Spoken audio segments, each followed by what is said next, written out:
Welcome to our weird world, where each week we gather around the bonfire to uncover the world's most fascinating legends and mysteries. Tonight, we bring you the chilling tale of Anansi, the trickster spider of legend who has found a new web to weave in the digital age. So sit back, relax, and let the glow of our virtual campfire illuminate the dark corners of this modern urban legend.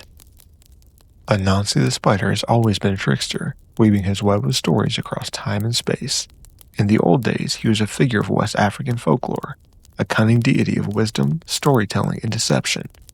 Tales of Anansi spread through the Atlantic slave trade, taking root in the Caribbean and the Americas, where he evolved into a symbol of resilience and survival. Sometimes he was a wise teacher, outwitting stronger foes with clever tricks, while other times he was a selfish manipulator using deceit to gain power. But the world has changed, and so too has Anansi. His stories have seeped into the cracks of our modern world, lurking in the shadows of cities and whispering through the static of the internet. And in this new age, he no longer waits for stories to be told about him. Now, he listens, and he takes. This is the modern legend of Anansi as it exists today. It started as a rumor, a viral post buried deep in the forums of the dark web. Some claimed it was an ancient folktale resurrected, while others believed it was a digital age hoax. The post spoke of a hidden website, a simple page with only a cryptic message and a pulsating web-like symbol. Tell a story and he will listen. Tell a lie and he will come. Those who stumbled upon the page often took it as a joke, posting harmless lies or elaborate fabrications just to see what would happen. Most found nothing unusual, but a few, just a few, began to notice a pattern of strange occurrences, glimpses of shadows moving against the grain of reality, a creeping sensation of being watched, threads of webbing appearing in places they shouldn't be, and then they began disappearing. In Chicago, a college student named Elena was the first known victim. A rising blogger, she had built a following in urban legends and internet horror stories. One night, she posted about Anansi's website, daring her followers to find it and share their experiences. She laughed as she posted the first and largest lie she could think of. A day later, her account went silent. Her friends assumed it was a publicity stunt, but when the police checked her apartment, they found something horrifying. Her laptop screen was still open to the website. In the dim light, strands of silk clung to the corners of the room, glistening unnaturally. Elena was gone. No struggle, no trace, only her final words still displaying on her screen. He listens. Elena's disappearance sent ripples through the online horror community. At first, it was dismissed as an elaborate prank, but then more people began encountering the site. A podcaster in New Orleans, a hacker in Berlin, a conspiracy theorist in Tokyo. Each vanished after interacting with the site, leaving behind only strands of silk and cryptic messages scrawled in their last online activity. He sees. He weaves.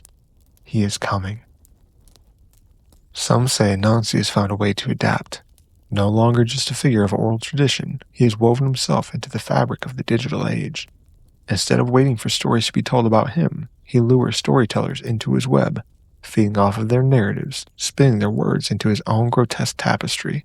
Some theorize that Anansi does not just consume stories, he replaces them. Those who vanish do not die. They are rewritten, respun into his endless web, forever trapped into an ever-growing legend.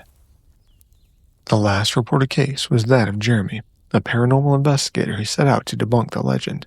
Live streaming his investigation, he tracked down remnants of the site's source code, only to realize it had no origin. It simply existed, a shifting, self-replicating entity within the net. He traced it to forgotten corners of the internet, to ancient archives, to encrypted servers that should not exist. The deeper he dug and the more threads he pulled, the more threads pulled back at him. As he spoke into the camera detailing his findings, his stream began to glitch. The screen distorted and his final words were stretched into garbled nonsense. Then, a final clear message cut through the distortion, but it wasn't Jeremy. The web is endless. Jeremy was never seen again. In the quiet corners of forgotten forums, whispers persist of those who were taken but never fully lost. A rogue AI, supposedly infected by Anansi's code, occasionally spits out garbled messages, half-human, half-digital echoes of the vanished. Some claim to have seen Jeremy's face distorted in corrupted video clips, his eyes wide with terror, his mouth moving silently as if trying to warn the viewer. Uncountable hackers who have attempted to track down the website's origin have met with bizarre misfortunes. Data corruption, fried hard drives. One, only known as Zerobyte, posted a final message before going dark. The code is alive. It's weaving. Run. There are even those who claim to have heard from Elena, her voice coming through old archived audio files, whispered warnings in languages long forgotten. Some believe these are echoes of lost souls trying to break free, but others fear it's Anansi himself, toying with those who dare to seek him out. The website is still out there. Maybe you've already found it. Maybe it's found you. They say if you hear whispers through static, if you find mysterious strands of webbing in your home, if your screen flickers just a bit too long before turning off, Anansi is listening, and he is waiting. So be careful what lies you tell. He might decide to add you to his cursed collection of weavers. As we leave you here, remember, the legends of our weird world are boundless. If you've enjoyed the stories, please share, like, and subscribe to our channel for more content. Your support enables us to keep these stories alive. Until next time, stay curious and be careful where you tread, for you never know when the web might tighten around you.